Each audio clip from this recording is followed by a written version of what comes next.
The US-based company that was linked to the Wuhan lab leak is once again conducting dangerous experiments on bats.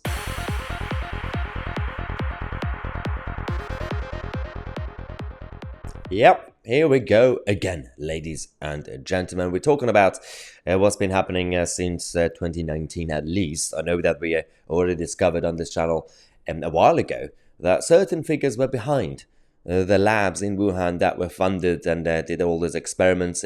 Individuals like Michel Barnier, who when he was still in the French government, he gave the green light. People like Dr. Fauci and many others who caused trouble that created that chaos in 2020. Now we are hearing that, of course, the firm that was Eco Health Alliance and with the head of the company, that is Dr.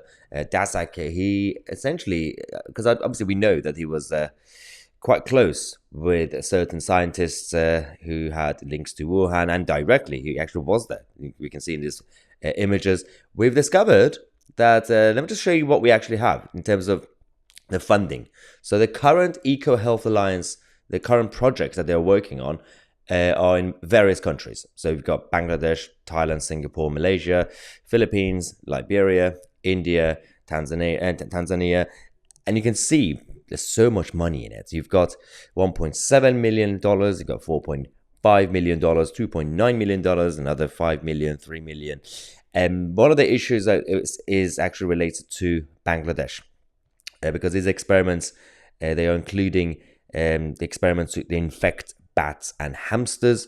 And you can see, obviously, you can pause the video and have a look at all the other countries, what they're doing. But what's happening in Bangladesh is essentially not just not ethical, but also just basic regulation on health experiments. It's not really safe. You know what could happen. You know what happened in the past, but yet, no, because there's money in it, and they're also very curious. The scientific community could be a bit curious sometimes, but if there's the oversight in places like Bangladesh, like Wuhan, that's where the problem is.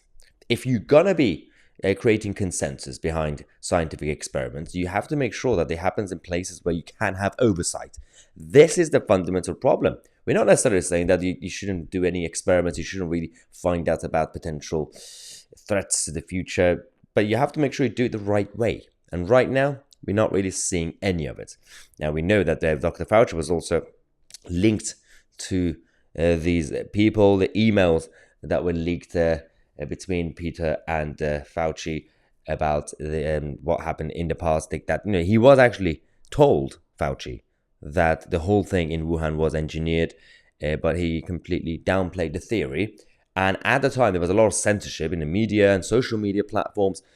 But then, of course, they had to change the tune because they realized, okay, so it's been proven now, because even the American authorities confirmed that those leaks actually happened. But again, nothing occurred when it comes to the toxic relationship between the CCP and the rest of the world. No real sanctions, no real negative consequence on the Chinese state. I don't understand what it has to take for the world to wake up. But right now, we can sit here and talk about these things and we'll be called crazy names and everything else. But we're actually doing it because it's in the interest of humanity to make sure there is oversight. We simply are asking for accountability and transparency. That's it. Nothing more. But we're not getting it right now. Let me know what you guys think in the comment section. I'm Mahyar, Tousi, and we are the media.